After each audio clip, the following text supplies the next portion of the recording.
پھر اسی طرح یہ بھی ضروری ہے کہ انسان دین پر دل کی ثابت قدمی کی دعا کرے. عبداللہ ابن عمرو ابن العاص کہتے ہیں کہ انہوں نے رسول اللہ صلی اللہ علیہ وسلم کو فرماتے ہوئے سنا کہ تمام بنی آدم کے دل رحمان کی انگلیوں میں سے 2 انگلیوں کے درمیان ایک دل کی طرح ہیں، وہ جسے چاہتا ہے اسے پھیر دیتا ہے.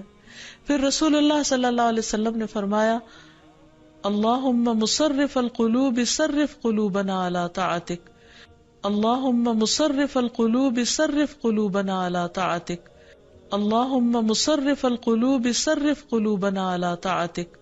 اے اللہ دلوں کے پھیرنے والے، ہمارے دلوں کو اپنی اطاعت پر پھیر دے، یعنی تو ہی ان کے اندر اپنی اطاعت اور فرما برداری کا شوق پیدا کر دے. کیونکہ اگر دل کسی کام کے کرنے پہ راضی ہو جائے تو وہ کام کرنا بہت آسان ہو جاتا ہے.